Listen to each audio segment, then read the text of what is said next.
அனைவருக்கும் இனிய காலை மாலை வணக்கங்கள். குவியத்தின் சார்பாக வந்திருக்கும் நண்பர்கள் அனைவரையும் வருக வருக என்று வரவேற்கின்றோம். இன்றைக்கு ஒரு முக்கியமான நாள். இன்ஃபேக்ட் குவிகம் ஆரம்பிப்பதற்கு காரணமாக இருந்தவரே அழகிய சிங்கர் என்று தான் நான் ஒவ்வொரு கூட்டத்திலையும் சொல்வது உண்டு. ஏன்னா அவரும் நாங்களும் சேர்ந்து, நானும் கிருபானந்தன் சேர்ந்து அழகிய சிங்கரை மீட் பண்ண அப்புறம் தான் குவிகம்ங்கிற ஒரு கான்செப்டே எங்களுக்கு மனசில் வந்தது. அவர் நடத்துகிற பத்திரிகை, அவர் நடத்துகிற புத்தக வெளியீடுகள், பதிப்பகம், அவர் இலக்கிய பத்திரிகை விருட்சம், இதெல்லாம் பார்க்கும்போது நாமும் செய்யணும் அப்படிங்கிற ஒரு உத்வேகம் எங்களுக்கு உண்டாயிடுது. நான் அடிக்கடி சொல்லுவேன், அழகிய சிங்கர் இஸ் அவர் மென்டர் அப்படின்னு. ஸோ அந்த காரணத்தினாலேயோ என்னமோ எங்களுக்கு அழகிய சிங்கர் நாங்கள் ஆரம்பத்திலேருந்தே நாங்கள் கிட்டத்தட்ட இலக்கிய இதில் நானும் கிருபானந்தரும் அடி எடுத்து வச்சதுலேருந்தே ஒரு 11 வருஷமாக அழகிய சிங்கரை நல்லாவே எங்களுக்கு தெரியும். அப்படிப்பட்ட அழகிய சிங்கருடைய விருட்சம், நவீன விருட்சம் என்ற புத்தகத்தை பற்றி இந்த இலக்கிய இதழ்களில் பேச வேண்டும் என்று ரொம்ப ஆசைப்பட்டோம். அழகிய சிங்கரை பற்றி ஒரு சின்ன அப்படியே போய் இணையதளத்தில் தேடி பார்த்தா பெரிய பெரிய ஆளுமைகள் எல்லாருமே அவரை பாராட்டியிருக்காங்க. குறிப்பாக அதை பற்றி ஒரு 2-3 நிமிஷம் சொல்லிவிட்டு நம்ம இந்த நிகழ்ச்சிக்கு செல்வோம். இலக்கிய இதழில் விருட்சத்தை பற்றி பேசுவதற்கு முன்னால் அழகிய சிங்கரை பற்றி சில கருத்துக்கள் இல்லை, இணையதளத்தில் எப்படி இருக்குங்கிறது தெரியணுங்கிறதுக்காக சொல்ல விரும்புகிறேன். நவீன விருட்சம் விருட்சம் என்ற பெயரில் புத்தகம் வந்திருக்கின்றது. அதில் என்னுடைய தொடக்ககால படைப்புகள் சில வந்தன. அழகிய சிங்கர் தளராத ஊக்கத்துடன் கால் நூற்றாண்டுக்கு மேலாக நடத்தி கொண்டிருக்கின்றார். அதன் 100வது இதழ் இப்போது வெளிவந்துள்ளது. தமிழ்ச் சூழலில் இது ஒரு முக்கியமான சாதனை என்பதில் ஐயமில்லை. அழகிய சிங்கருக்கு என் வாழ்த்துகள் என்று சொன்னவர் யார் தெரியுமா? ஜெயமோகன் அவர்கள். ஜெயமோகன் அவர்கள் அவருடைய ஆரம்பகால படைப்புகள் விருட்சத்தில் வந்திருக்கின்றன என்பதை மிகவும் பெருமையாக கூறியிருக்கின்றார். இது இந்த விருட்சத்தில் அசோகமித்திரன், எஸ் ராமகிருஷ்ணன், திலகவதி, சா கந்தசாமி, வைத்தீஸ்வரன் அவர்கள் இந்த 100வது இதழை பெரிதாக கொண்டாடினார்கள். அந்த 100வது இதழ் கொண்டாடும் பொழுது நானும் கிருபானந்தனும் மற்ற நிறைய படைப்பாளிகளும் அங்கு வந்து சேர்ந்து இருந்து அதை மிகவும் சிறப்பாக நம் வீட்டு விழாவைப் போல கொண்டாடினோம். இவரை பற்றிய கட்டுரைகள் ஆனந்த விகடன், தென்னை, அதாவது இவர் என்ன, நான் அழகிய சிங்கரை சொல்கிறேன், அவருடைய கட்டுரைகள், நேர்காணல்கள் போன்றவையெல்லாம் ஆனந்த விகடன், தென்னை, ஜேமு பக்கங்கள், தென்றல், அந்திமழை, முத்துச்சரம் போன்ற பல இதழ்களில் வந்திருக்கின்றன. அழகிய சிங்கருடைய விக்கிபீடியாவில் போய் பார்த்தோன்னா அதில் நிறைய கருத்துக்கள் இருக்குது. அதை பற்றியெல்லாம் அவரே சொல்லுவார்னு நினைக்கிறேன். அவருடைய முதல் கவிதை மலர் தும்பி என்ற ஒரு சிறு பத்திரிகையில் வந்தது அப்படின்னு போட்டிருக்கு. அழகிய சிங்கர் முதல்ல ஒரு கையெழுத்து பிரதி ஒரு நண்பர் நடத்திக்கிட்டு இருந்தார். அதைத்தான் பின்னாடி அவர் விருட்சமாக மாற்றி நண்பர்களுடன் சேர்ந்து ஆரம்பித்தார். அப்புறம் நண்பர்களோடு சேர்ந்து ஆரம்பிக்கிறதை விட தனியே நம்மளே சேர்ந்து செஞ்சால் சிறப்பாக இருக்கும்னு சொல்லி அவரே பண்ணியிருக்காரு.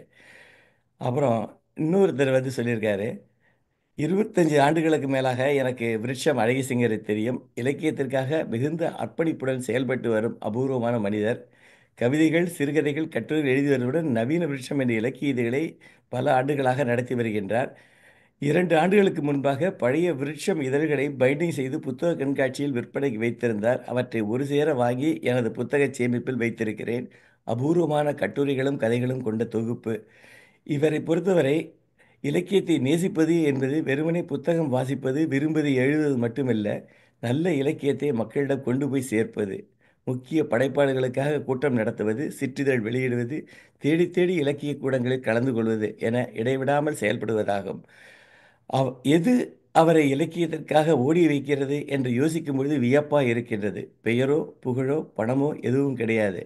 அவர் சந்தித்த எழுத்தாளர்களும் படித்த புத்தகங்களும் மட்டுமே இந்த உந்துதலுக்கான காரணம். வாசிப்பின் வழியே அவர் இலக்கியத்தின் மீது தீராத ஈடுபாடும் விடாத நம்பிக்கையும் பற்றும் கொண்டிருக்கின்றார். இவரை போன்றவர்களைத்தான் உண்மையான இலக்கிய வாசகர் என்பேன் அப்படின்னு சொன்னவர் யார் தெரியுமா? ஏதாவது ஒரு கெஸ் பண்ண முடியுமா? Yes S Ramakrishnan. சொல்லியிருக்காரு. எஸ் ராமகிருஷ்ணன் அவர்கள் அவருடைய ஒரு குறிப்பில், அவருடைய பிளாகில் அழகிய சிங்கருடைய பற்றி இவ்வளவு சிறப்பாக நிறைய இருக்குது. அவரை பற்றியோ தெரிஞ்சுக்கணும், நமக்கு இன்னும் நிறைய நமக்கு தெரியாத நிகழ்ச்சிகளை பற்றியோ, விருட்சம் எப்படி ஆரம்பித்தார், அதில் என்னென்ன சந்தித்தார் அப்படிங்கிறத பற்றி சொல்வதற்காக அழகிய சிங்கரும் இருக்கிறார். கூடவே இந்தியன் வங்கியில் முதல்ல இருந்து இப்போ சீஃப் ஜெனரல் மேனேஜராக இருக்கும் கணேஷ் ராவ் இருக்கிறார். ராஜேஷ் சுப்பிரமணியம் அழகிய சிங்கருடைய நிறைய கதைகளை ஆங்கிலத்தில் மொழிபெயர்த்திருக்கிறார். இப்படி 2 பெரிய ஒரு ஸ்டால்வர்ட்ஸும் இன்றைக்கு இந்த நிகழ்ச்சிக்கு பெருமையாக சேர்ப்பதாக இருக்கின்றது. முதலில் அழகிய சிங்கரை இந்த நிகழ்ச்சியை தொடங்கும்படி அன்புடன் கேட்டுக்கொள்கின்றேன். உங்களுடைய விருட்சத்தை பற்றி. எல்லோருக்கும் வணக்கம். இந்த கூட்டம் ஏற்பாடு செய்த குழுவியத்துக்கு நிச்சயமா நான் வணக்கத்தை தெரிவிச்சுக்கணும், நன்றியை தெரிவிச்சுக்கணும். ஏன்னா யாருமே கண்டுக்க மாட்டாங்க. கண்டுக்காத ஒரு விஷயத்தை சுந்தரராஜனும் கிருபானந்தனும் கண்டுங்கிறது ரொம்ப சந்தோஷமான விஷயம். முதல்ல நான் ஒரு கவிதை வாசிக்க விரும்புறேன். இந்த கசட தப்பரன்னு ஒரு பத்திரிகை, அது யாராவது கேள்விப்பட்டீங்களா? கசட தப்பர மீனாட்சி பாலகணேசன், நீங்க கேள்விப்பட்டீங்களா? கசடத்து படம் ஒரு பத்திரிகை 1970 வந்திருக்கு. அந்த பத்திரிகையில நான் ஞானக்கூத்தன் ஒரு கவிதை எழுதியிருக்காரு. அதை நான் இங்க முதல்ல படிக்க ஆரம்பிக்கிறேன். அது ஏன் படிக்கிறேங்கிறது நான் அப்புறம் சொல்றேன். நானு தமிழை எங்கே நிறுத்தலாம் அப்படின்னு ஞானக்கூத்தன் ஒரு கவிதை எழுதியிருக்காரு.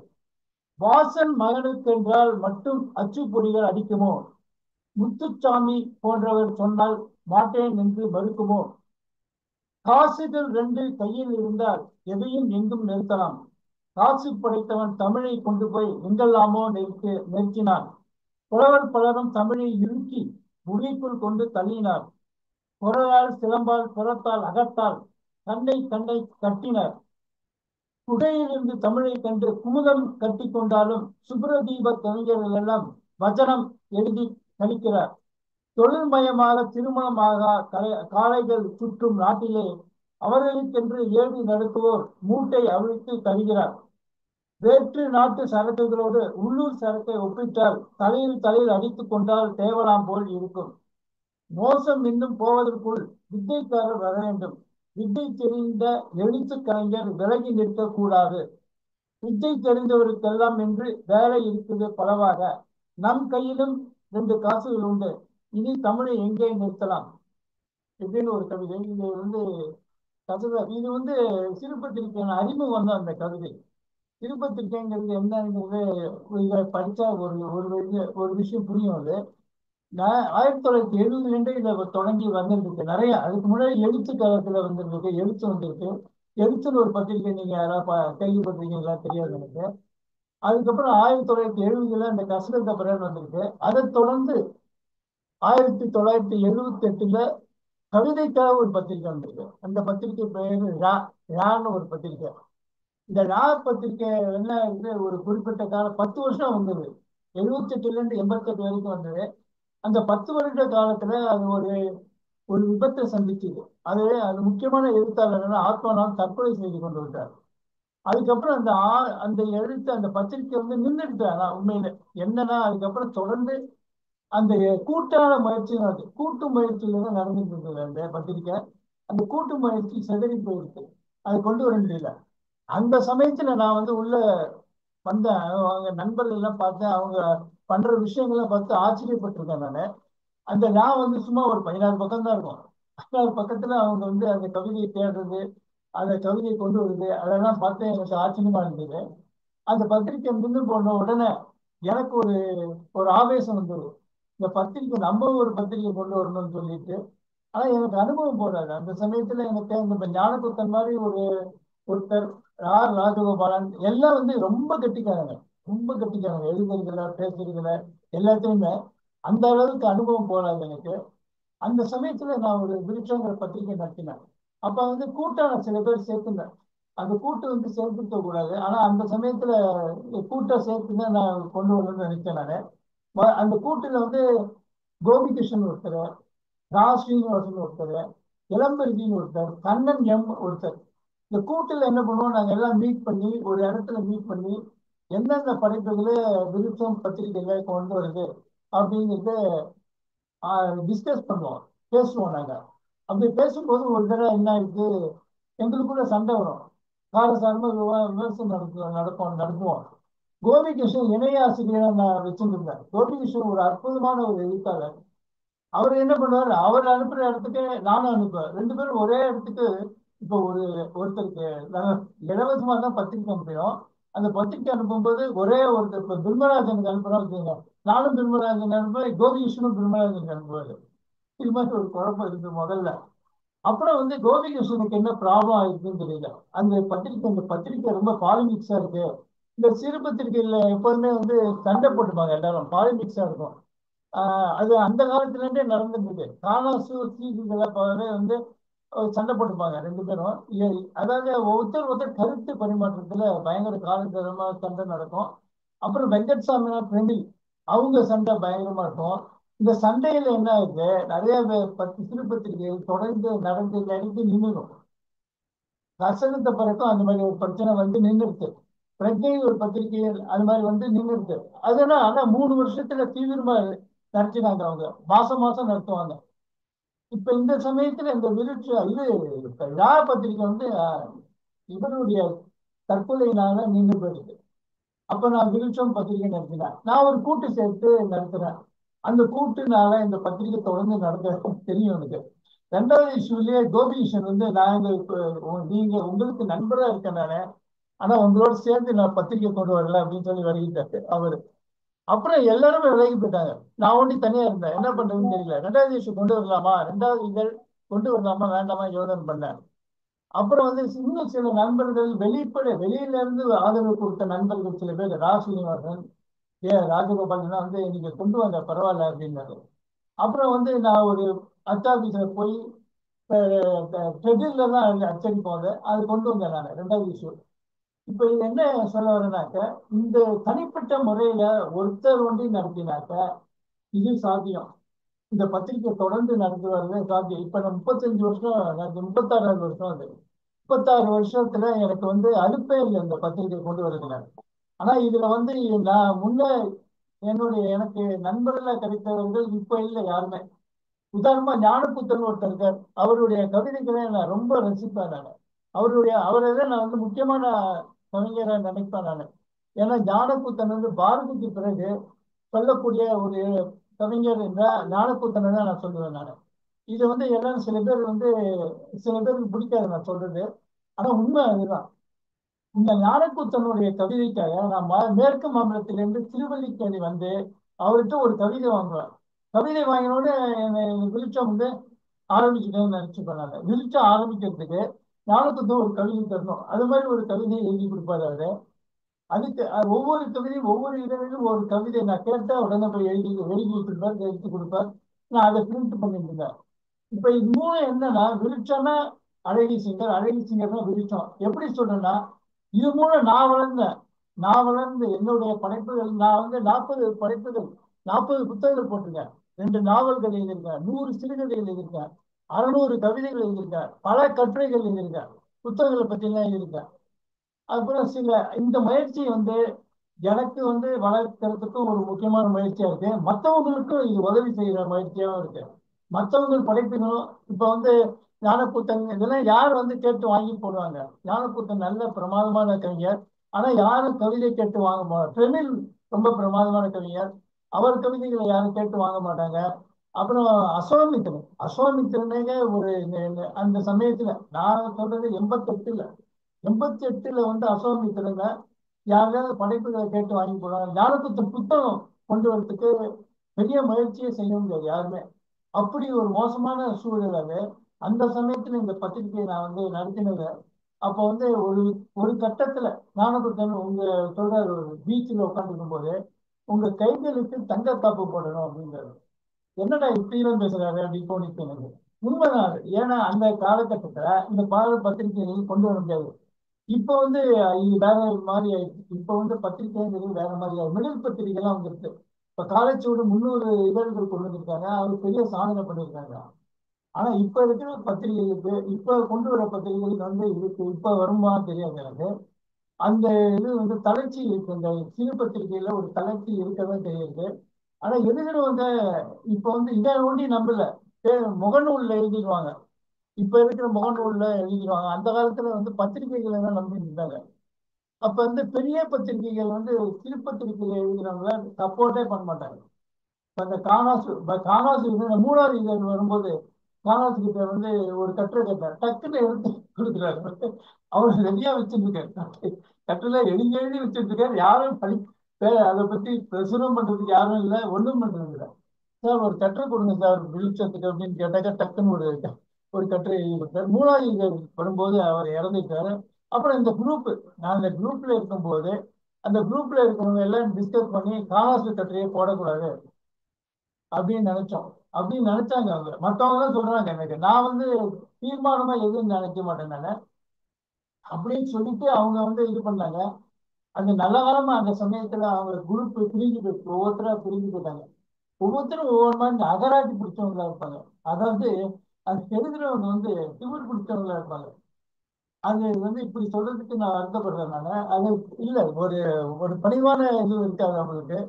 ஆனா அது என்னன்னா, தீர்மானம் பண்றவங்க வந்து இன்னும் மோசமா இருப்பாங்க.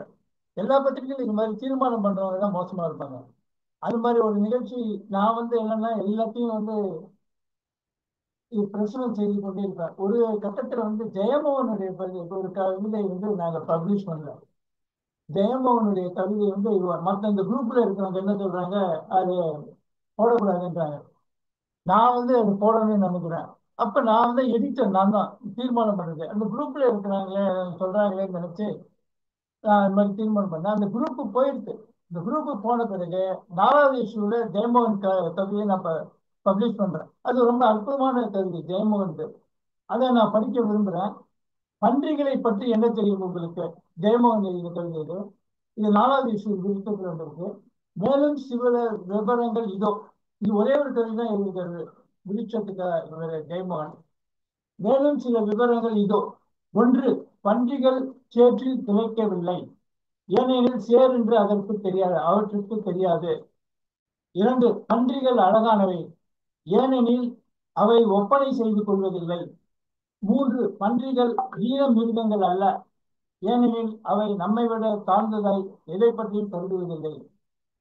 கடைசியாய், பன்றிகள் மனிதனின் அடிமைகள் அல்ல, ஏனெனில் அவை மனிதனை சார்ந்திருக்கவில்லை. இது ஒரு கவிதை இருக்கிறது. இந்த கவிதை ரொம்ப அற்புதமான கவிதை. இதை வந்து அந்த குழுவில் இருக்கிறவங்க அவங்க பொறாமை, அதாவது பொறாமை பிடிச்சவங்களா இருப்பாங்க. எழுத்தாளர்கள் அவ்வளவு பொறாமை பிடிச்சவங்களா இருப்பாங்க. ஒரு வார்த்தை கூட சொல்ல மாட்டாங்க புகழ்ந்து. ஒரு ஒரு விருட்சம் ஒரு பத்திரிகை வருதுன்னு வச்சுங்க, அதுல நான் என்ன நினைச்சுப்பேன், ஒரு கதை ஒரு கவிதை சிறப்பா வந்தா அது போதும் அந்த விருட்சம் பத்திரிகைக்கு அப்படின்னு நான் நினைச்சுப்பேன். ஆனா வந்து இது ரொம்ப கூட நெருக்கமா இருக்கிற நண்பர்கள் கூட அது வந்து விருட்சத்துல வந்து நல்லா நல்லா வந்திருக்கு அந்த கட்டுரை, இது கவிதை நல்லா இருக்கு அப்படின்னு சொல்ல மாட்டாங்க. 2வது ஒரு விஷயம் வந்து, விருட்சம் பத்திரிக்கை அனுப்பிச்சாக்க அது கரைச்சிருச்சுன்னு சொல்ல மாட்டாங்க. நான் பத்திரிக்கை ஒழுங்கா போய் சேர்ந்ததா இல்லையான்னு ஒரு கவலை இருக்கும் எனக்கு. அந்த கவலையை வந்து அவங்க வெளிப்படுத்திக்க மாட்டாங்க கிடைச்சிருச்சுன்னு. அப்புறம் 3வது வந்து நம்ம முன்னாடியே வந்து தோசை மாதிரி சுருட்டுவாங்க விருட்சத்தை. விருட்சம் வந்து மெல்லிசா ஒரு சின்ன பத்திரிக்கை, என்னடா இது நம்ம முன்னாடியே சுருட்டுறாங்க, தோசை மாதிரி சுருட்டுறாங்க, ஒரு பத்திரிக்கை மாதிரி அவங்க நினைக்க மாட்டேங்கிறாங்களே அப்படின்னு தோணும் எனக்கு. இப்படி இவ்வளவு எல்லா பிரச்சனைகளும் மீறி இந்த பத்திரிக்கை வருது. 10 நிமிடம் தான் நான் வந்து இப்ப உங்கள்கிட்ட பேச போறேன். நான் 10 நிமிடம் ஆயிரத்தான் தெரியல எனக்கு. இவரு சொல்லணும், சுந்தரராஜன் சொல்லணும் அதை. இப்ப வந்து அடுத்தது நான் கணேஷ் ராமை பேசும்படி கேட்டுக்கொள்கிறேன். நான் திரும்பியும் பேசுவேன். எல்லாருக்கும் வணக்கம். திடீர்னு ஒரு 2 ஹவர்ஸ் முன்னாடி அழகிசிங்க சார் எனக்கு ஃபோன் பண்ணார்.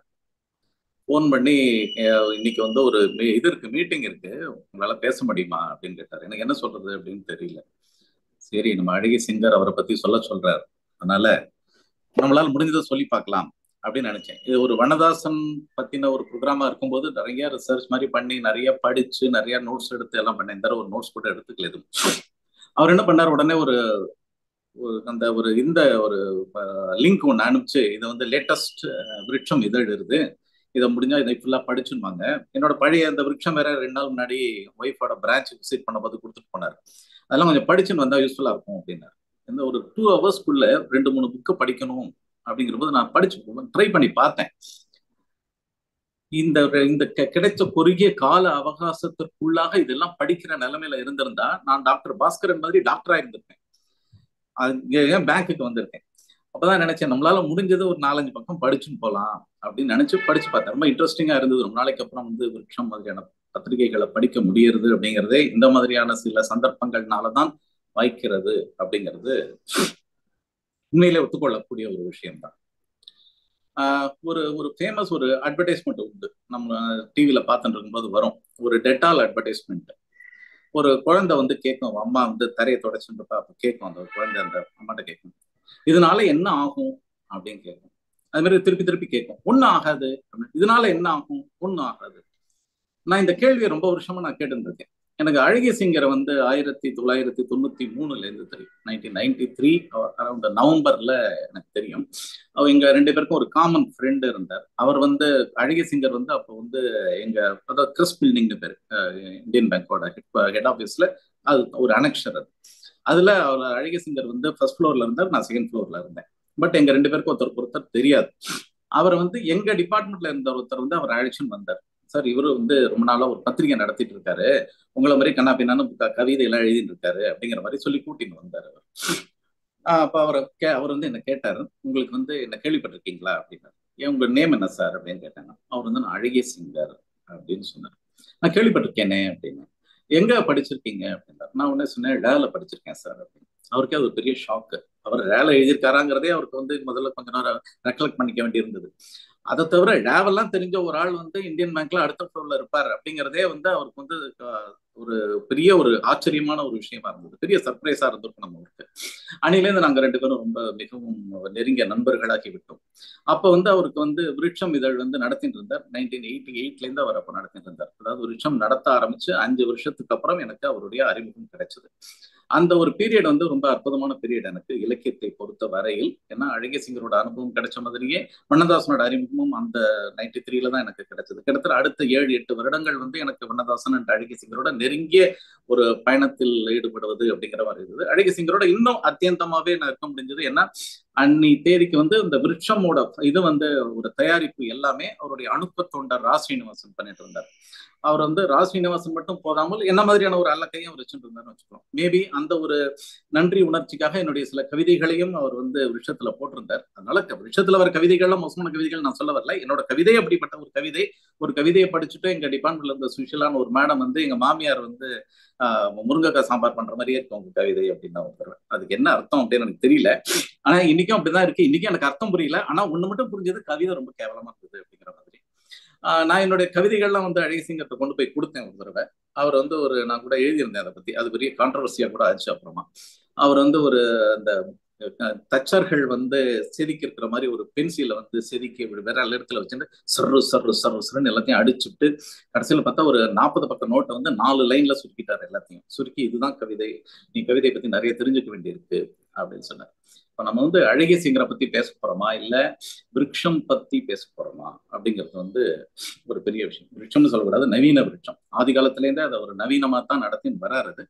அண்டு தீவிரமா நடத்தின்னு இருக்காரு. இந்த முதல் ஆரம்பிக்கும் போது நான் சொன்னேனே, இதனால என்ன ஆகும் அப்படின்னு நான் கேள்விப்பட்டேன். இந்த பத்திரிகை இவர் ஏன் நடத்துறாரு அப்படின்னு எனக்கு ரொம்ப நாளாவே ஒரு இது உண்டு. இதனால என்ன ஆகும்? இதனால இவருக்கு ஏதாவது ரெக்கக்னிஷன் கிடைக்கிறதா? இவர் தான் இருக்கிறதுலேயே வேர்ல்டுலேயே கிரேட்னு சொல்ல போறாங்களா? கை காசு செலவழிச்சு கண்டினியூஸா நடத்திட்டு இருக்காரு. கிட்டத்தட்ட 36 வருஷமா நடத்திட்டு இருக்காரு. இந்த விருட்சம் தெரியறதுக்கு முன்னாடி எனக்கு முன்றில் தெரியும். இந்த முன்றிலோட ஒரு ஃபங்க்ஷனுக்கு நான் போயிருக்கும்போது அங்க ஒரு வருஷ அந்த இதுக்கு அப்பாஸ்ல சென்ட் அப்பாஸ்ல நடந்தது. அதுல அசோகமித்திரன் பேசும்போது சொன்னார், எல்லாம் பெரிய பயங்கரமா செலிப்ரேட் பண்றாங்க எல்லாரும். இது ஆயுஷமமா இல்ல வருஷாப்திகமானு அடுத்த வருஷம் தான் தெரியும். ஆக்சுவலா இது நடக்குமா அப்படின்னு எனக்கு தெரியலையே. எனக்கு தெரியல முன்றில் வருதா அப்படிங்கிறது எனக்கு தெரியல. ஒரு அரங்கநாதனோட இது அது. ஆனா விருட்சத்தை அவர் நடத்திட்டு இருக்காரு. இன்னைக்கு வரையும் அவர் அழகிய சிங்கர் நடத்திட்டு இருக்காரு. இந்த பெயர் ஒரு பெரிய வசீகரமான ஒரு பெயரா இருந்தது. இதனாலேயே கூட நான் ஒரு விருட்சத்தோட தொடர்ச்சியான ஒரு ரசிகனாகவும் ஆதரவாளனாகவும் அழகிய சிங்கருடைய ஒரு நண்பனாகவும் இருக்கேன்னு நினைக்கிறேன். இந்த அழகிய சிங்கர் அப்படிங்கிற பெயர் ரொம்ப ஆச்சரியப்படுவோம் நாங்க. சாதாரணமா இந்த சந்திரமௌலி அப்படின்னு பேர் இருந்ததுன்னா, இல்ல சந்திரசேகர்னு பேர் இருந்ததுன்னா பிறை மௌலி, பிறை சூடன் அப்படின்லாம் தான் மாத்தி வச்சுப்பாங்க. இவர் டோட்டலி ஒரு மதத்தையே மாத்திட்டார். ஒரு சந்திரமௌலிங்கிறவர் அழகிய சிங்கரா வைஷ்ணவ மதத்துக்கு போய் அதை கன்வெர்ட் ஆக்கி அதுக்கு தமிழ் பேரா வச்சுட்டு அழகிய சிங்கர்ங்கிற ஒரு பெரிய எந்த வருஷத்துல இந்த புனை பேரை வச்சுட்டார் அப்படிங்கிறது தெரியல. எனக்கு தெரிஞ்சு கிட்டத்தட்ட ஒரு 40 வருஷமா இந்த புனை பெயர்ல நீடித்து கொண்டிருக்கிறார். அதுக்கு ஒரு பிராண்ட் வேல்யூ அவர் எஸ்டாப்ளிஷ் பண்ணியிருக்காரு. எந்த அளவுக்கு நவீன விருட்சம் எஸ்டாப்ளிஷ் ஆயிருக்கோ அதே அளவு அந்த அழகிய சிங்கர்ங்கிற பேரும் எஸ்டாப்ளிஷ் ஆயிருக்கு. ரெண்டுமே இந்த பழைய காலத்துல இந்த டிஆர் சொல்வார், இந்திரா தான் இந்தியா, இந்தியா தான் இந்திரா அப்படிங்கிற மாதிரி. நிஜமாவே அழகிய சிங்கர் வேற இல்ல, அந்த விருட்சம் வேற இல்ல. ஆக்சுவலி ரெண்டுமே கிட்டத்தட்ட ஒண்ணுதான். இது இந்த நம்ம இதுல சொல்லுவோம், இந்த ப்ரொப்ரேட்டர்ஷிப்பை பத்தி பேசும்போது சொல்லுவோம். அதாவது தனியா கேவைசி எல்லாம் கிடையாது, ரெண்டுமே ஒண்ணுதான். அது மாதிரி இவரோட ஸ்டாம்ப் தான் நவீன விருட்சம், நவீன விருட்சத்தோட ஸ்டாம்ப் தான் அழகிய சிங்கர் அப்படிங்கிற அளவுக்கு அதை வந்து ஒரு தனி மனிதனாக அதை நடத்திட்டு இருக்காரு. அது ஒரு மிகப்பெரிய, உலகத்தின் மிகப்பெரிய ஆச்சரியங்களில் ஒன்று. யாருமே சொந்த காசு போட்டு இவ்வளவு வருஷங்கள் வந்து ஒரு பத்திரிகையை விடாம நடத்திட்டு இருக்காங்க. அதுக்கு நடுவில் அவர் டிரான்ஸ்பர் ஆகி பந்தநல்லூர் எல்லாம் படாத பாடுபட்டிருக்காரு. அதுவும் இந்த அவர் நிறைய அதையே அவர் வந்து நிறைய ரெக்கார்ட் பண்ணி ஜோனல் மேனேஜரை பார்த்தது. அவர் நான் கேட்ட கேள்விதான் அவரும் கேட்டுக்காரு, இதனால என்னங்கிற மாதிரி கேட்டுக்காரு. கவிதை எல்லாம் எடுத்து அதனால என்ன அப்படின்னு அவர் கவிதையெல்லாம் கேள்விப்பட்டதில்லை. திருநூறு போய் கவிதை அப்படின்னு அவர்கிட்ட கொண்டு போய் கொடுத்தா அவர் என்ன பண்ணுவார், ஒரு ஜோனல் மேனேஜர். கிட்டத்தட்ட இந்த மாதிரியான எவ்வளவோ சிச்சுவேஷன்ஸ் வந்து அவர் வந்து அதை கடந்து வந்துட்டு இருக்காரு. நான் இன்னைக்கு சில கவிதைகள்லாம் படிச்சு பார்த்தேன். முக்கியமா அழகிய சிங்கரோட ஒரு கவிதை வந்து ஆதி காலத்துல இருந்து நாங்க வந்து நிஜமாவே ஒரு நல்ல கவிதை அது அந்த அளவுக்கு பிரபல்யமாக பேசப்படலை அப்படிங்கிறத நான் சொல்லணும். அதுல இந்த ஏதோ ஒன்று கவிதை, ஏதோ ஒன்று ஏதோ ஒன்று ஏதோ ஒன்று ஏதோ ஒன்று ஒன்றும் சொல்லாமலேன்னு முடியும். எவ்வளவு பெரிய விஷயம் அது. அது கண்ணதாசன் கூட நிறைய ஸ்லாகிச்சிருக்காரு. நான் அவர் வீட்டுக்கு போகும்போது இதை பத்தி, இந்த கவிதை பத்தி நாங்க பேசுவோம். இது சந்திரமௌலி வந்து அதை எந்த ஒரு மனநிலையில எழுதினார் அப்படின்னு எனக்கு தெரியல. ஆனா ஒரு உண்மையால ரொம்ப உஸ்தியான கவிதை அப்படின்னு கண்ணதாசன் சொல்லியிருக்காரு. இதை நான் இந்த சந்தர்ப்பத்தில் நான் அதை ஒத்தி சொல்லணும்னு ஆசைப்படுறேன். ஏதோ ஒன்று ரொம்ப அற்புதமான ஒரு கவிதை. ஆனா அவருடைய எல்லாமே ஒரு சர்ரியலிச கவிதை தான். இது கவிதையா அப்படின்னு கூட சில சமயங்கள்ல தோணும் அளவுக்கு சில சமயம் எழுதுவார். சில சமயம் அவர் எழுதுறதெல்லாம் பார்த்தா அதுல ஏதோ ஒண்ணு சொல்ல வர்றார் அப்படிங்கிறது தெரியும். அந்த ஏதோ ஒண்ணு சொல்றாரு இல்லையா, அந்த சொல்றதுதான் கவிதை.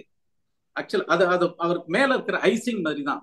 அது வந்து ஒரு பெரிய விஷயமே இல்லை. அதுக்குள்ள சொல்லக்கூடிய ஒரு விஷயத்த, அந்த ரியலிஸ்டிக்கான ஒரு விஷயத்த அவர் சொல்றாரு இல்லையா, அதுதான் அவருடைய கவிதை அப்படின்னு எனக்கு தோணும். அதே மாதிரியான கவிதைகளை தான் அவர் வந்து ஆதரிச்சுட்டு இருந்திருக்காரு. அவருக்குன்னு ஒரு செட் ஆஃப் பீப்புள் வந்து ஆரம்பத்திலேருந்தே அவர் வந்து சப்போர்ட் பண்ணிட்டே இருந்திருக்காரு. ஆக்சுவலா அவர் சொன்ன மாதிரி ஞானக்கூத்தன், அசோகமித்திரன், கானாசு, நகுலன், இப்போ சண்முக சுப்பையா வந்து பயங்கரமா இது பண்ணி ஏற்றி விட்டு இருக்காரு. ஆக்சுவலா இவங்கெல்லாம் யாரு, இவங்களுக்கெல்லாம் என்ன பண்ணாங்க, ஈவன் சீசு செல்லப்பாவோட ஒரு எவ்வளவோ விஷயங்களை வந்து அவர் வந்து ரொம்ப ப்ரொமோட் பண்ணியிருக்காரு. இது எல்லாம் வெளி உலகத்துக்கு யாருக்குமே தெரியாது.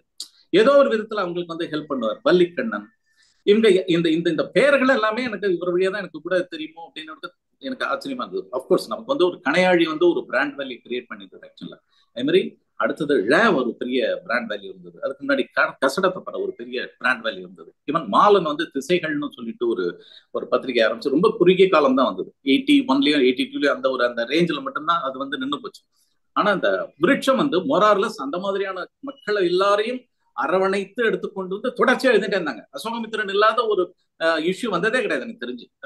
விருட்சம் தொடர்ச்சியா இன்னைக்கு வந்து அசோகமித்திரனுடைய பெரிய பெரிய புக் எல்லாம் எல்லா புக் ஃபேர்லயும் வித்து போடுது. எவ்வளவு பெரிய விஷயம்.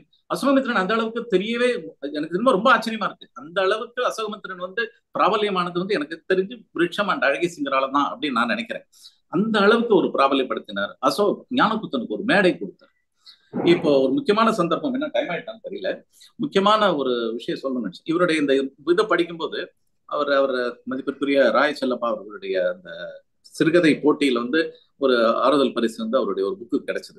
இனிமேல் வேண்டாம் அப்படின்னு அவர் எழுதியிருக்காரு நினைக்கிறேன். அந்த கதை, அந்த அந்த அந்த கதையை நான் இன்னைக்குதான் படிச்சு பார்த்தேன். சொல்ல அது வந்து தன்னுடைய ஒரு கதையாவே தான் எழுதியிருக்காரு. அதுல அந்த ஓகே பத்மநாபன்கிற பெயர் இருந்தாலும் அந்த பத்திரிகை கூட மரம் அப்படின்னு தான் வச்சுருக்காரு. விருஷத்தோட ஒரு தமிழாக்கமாக மரம் அப்படிங்கிற பேர்ல தான் அந்த பத்திரிகையே வருது. அவர் யாரும் மதிக்கல அப்படிங்கிற ஒரு ஆதங்கம் வந்து ஏன் இத்தனை வருஷம் கழிச்சு வந்தது அப்படின்னு தெரியல. கிட்டத்தட்ட 36 வருஷங்களாக பத்திரிகை நடத்தி கொண்டிருக்கிறார். நான் அது அவருடைய சுயசரிதையை நான் சொல்ல வரல. But at the same time அது உள்ளுக்குள்ள இருக்கிற ஒரு குமுறலின் வெளிப்பாடு அப்படின்னு தான் நான் நினைக்கிறேன். அது அவசியம் இல்லைன்னு இப்ப இன்னைக்கு தேதிக்கு அது அவசியம் இல்லை அப்படின்னு நினைக்கிறேன். ஒரு லெவலுக்கு இன்னைக்கு ஒரு ஜெயமோகனும் யாரும் ஒரு எஸ் ராவும் உங்களை பத்தி சொல்லும் போது இந்த இந்த இந்த மாதிரியான ஒரு பாணியான ஒரு மன குமுறல் வந்து வேண்டியது இல்லை அப்படின்னு நினைக்கிறேன். என்ன மாதிரி சாதாரணமான நாட்கள் நினைக்கலாம். அந்த மாதிரி துணுக்கு எழுத்தாளர்கள் வந்து எங்களை மாதிரி சாதாரணமான அப்பப்போ வந்துட்டு போறவங்க வந்து ஐயோ நம்மள யாரும் படிக்கிறது இல்லையே அப்படின்னு நான் நினைக்கலாமே தவிர, இந்த அளவுக்கு ஒரு 600 கவிதைகள் எழுதின, இவ்வளவு புத்தகங்கள் எழுதின ஒரு ஆள் வந்து அது நினைக்க கூடாது. அல்லது ஒரு கிரிட்டிசிசத்தை ஏத்துக்கணும். ஒரு துக்ளக்ல வந்து அவங்கள பத்தி எவ்வளவு மோசமா எழுதினாலும் அதை உடனே போட்டுருவாங்க. ஏன் போடுவாங்க அப்படின்னா அது ஒரு பப்ளிசிட்டி. அந்த மாதிரி நம்ம ஏன் அதை வந்து அப்ரோச் பண்ணக்கூடாது அப்படின்னு நான் நினைச்சேன். அது ஒரு சின்ன ஒரு எப்படி சொல்றது, ஒரு சின்ன அபரேஷன் அப்படிங்கிற மாதிரி எனக்கு மனசுல படுது. இன்னைக்கு அதை சொல்லணும் அப்படின்னு நினைச்சேன்னா இன்னைக்கு தான் அதை படிச்சேன். இந்த ஒரு கிடைத்த குறுகிய கால அவகாசத்துக்குள்ள எனக்கு அவ்வளவுதான் படிக்க முடிஞ்சது. அதே மாதிரி இவருடைய கவிதைகள் இவர் வந்து ஒரு எப்படி சொல்ற அரவணைத்து செல்லக்கூடிய அந்த கவிதைகள், கவிஞர்களின் கவிதைகள். ஃபார் எக்ஸாம்பிள் ராஸ்வினிவாசனோட கவிதை, இன்னைக்கு கூட ஒரு அந்த புக்ல வந்து அந்த வைதேகி அவங்களுடைய ஒரு கவிதை படிச்சு, பியூட்டிஃபுல் கவிதை. அது ஏற்கனவே கூட படிச்ச மாதிரி எங்கேயோ ஞாபகம், மேபி விருட்சம் நாளிதழ்ல வந்துதான் என்னங்கிறது தெரியல எனக்கு. அதுல வந்து சொல்லுவாங்க, அந்த கண்ணாடி சில்லுகள் பதித்த அந்த மதில் மேல வந்து இன்னுமே அந்த தவிட்டுக்குருவி நாளையில இருந்து என்ன பண்ணுவோம். அது ரொம்ப அற்புதமான சில விஷயங்கள். இதெல்லாம் வந்து சின்ன சின்ன சின்ன சின்ன விஷயங்கள் வந்து அழகா எங்கேயோ ஒரு இடத்துல அப்படி அப்படி தூவிட்டு போகும். இந்த தூவுற விஷயத்த அழகிசிங்கர் நிறைய செஞ்சிருக்காரு. சோ இதுதான் அவருடைய பெயராக இருக்கிறது. அது மேலோம்படியா பார்த்தோம்னா அந்த வார்த்தைகள் வந்து ரொம்ப சாதாரணமான வார்த்தைகளாகவும், என்ன சாதாரண இப்படிதான் படிக்கிற மாதிரி தான் இருக்கு. நான் சொன்ன மாதிரி இந்த சுஷீலா சொன்ன மாதிரி என் மாமியார் வந்து முருங்கைக்காய் சாம்பார் பண்ற மாதிரி தான் இருக்கு கவிதை அப்படின்னாங்க என்ன பார்த்து. அதே மாதிரி தான் கிட்டத்தட்ட இருக்கிற மாதிரி இருந்தாலும் அதற்குள் சொல்லப்படுகிற சில விஷயங்கள் வந்து ரொம்ப அற்புதமா இருக்கு. இது வந்து ஒரு இந்திரா பரசாரதியோட அந்த கதை, இந்த டெல்லி சலோ பத்தி சொல்லும்போது அந்த அந்த ஒரு கதையை வந்து எவ்வளவு நுணுக்கமான அற்புதமான ஒரு விஷயம். ஒரு தப்பான ஒரு ராங் ஐடென்டிட்டி, அதனால அவருக்கு மரியாதை கிடைக்கிறது, ஆனா தனக்கு மரியாதை கிடைக்கலங்கிறத அவர் வெளிப்படுத்தினார். கிட்டத்தட்ட அந்த இந்திரா பரசாரதியோட அந்த கதையும் அழகிசிங்கரோட கதையும் கிட்டத்தட்ட ஒரே தளத்துல தான் இருக்கு. இந்த இரண்டு மனிதர்களுமே வந்து நிஜமாவே நிறைய ஒரு எப்படி சொல்றது, மரியாதைகளுக்கும் நிறைய ஒரு பரிசுகளுக்கும் மிகப்பெரிய அங்கீகாரங்களுக்கும் உரித்தவர்கள். ஆனா சில பேருக்கு கிடைக்கிறது, சில பேருக்கு கிடைக்கிறது இல்லை. பட் அழகிசிங்கராகப்பட்டவர் கிட்டத்தட்ட 88ல இருந்து எந்த விதமான அங்கீகாரத்திற்கும் ஏங்காமல் அப்படி இருந்ததுனாலதான் அவரால் பத்திரிகை நடத்த முடிஞ்சது. இல்லாட்டா 4வது வருஷம் தூக்கி எடுத்துக்கலாம். எனக்கு அழகிசிங்கரை தெரிய வராமல் போயிருந்திருக்கலாம். அவர் அந்த 2வது வருஷமே அட எவனமே படிக்கிறது இல்லை, யாருமே படிக்கிறது இல்லை, நம்ம கிண்டல் பண்றானுங்க, இதை ஏன் நம்ம கண்டினியூ பண்ணணும் அப்படின்னு அவர் 2வது வருஷமே தூக்கி எறிஞ்சிருக்கலாம். ஆனா அது 2வது வருஷமும் பண்ணல, 20வது வருஷமும் பண்ணல, 36வது வருஷத்துல போய் ஏன் அந்த மாதிரி அவர் ஒரு இயக்கத்தை தெரியப்படுத்துகிறார் என்பது எனக்கு வந்து நிஜமா வலிச்சுது. என்னுடைய நெருங்கிய நண்பர் வந்து என்னுடைய அவரை பற்றின என்னுடைய பிம்பம் வந்து வேற பிம்பம். அவர் வந்து இதெல்லாம் கடந்தவர் அப்படின்னு நினைக்கிறேன். தானா வரும்னு நினைக்கிறேன் நான். இதெல்லாம் இவருக்கான விருதுகளும் இவருடைய அங்கீகாரங்களும் தானாக பிற்காலத்தில் வந்து வரும் அப்படின்னு நான் நிஜமாவே நம்புறேன். இப்படிப்பட்ட இதுல வந்து ஏன் இந்த மாதிரி தன்னுடைய மனக்குமுறலை வெளிப்படுத்தினார் அப்படிங்கிறது வந்து எனக்கு ஆச்சரியமான விஷயம். நிறைய விஷயங்கள் சொல்லலாம். இந்த புத்தகங்களை நீ படித்துக் கொண்டிருக்கும் போது பாஸ்கரன் சாரோட அவர் டாக்டரோட ஒரு நல்ல கதை ஒன்று கிடைச்சு. அந்த ஒரு ஹோட்டல் பையன் 2 பேருமே படிப்பாங்க. ஒரு பையன் ஃபர்ஸ்ட் அவன் நல்ல மார்க் வாங்குவான், இவன் வந்து சமயக்கார பையன், இவனும் சர்வரா தான் இருப்பான். அந்த பையன் வேற ஒரு பெரிய ஹோட்டல்ல அதே சப்ளையராவோ இல்லை பில் பண்றவனாக இருப்பான். ரொம்ப ஒரு சட்டிலா ஒரு சில விஷயங்கள் அப்படியே சொல்லிட்டு போற மாதிரியான கதைகள்.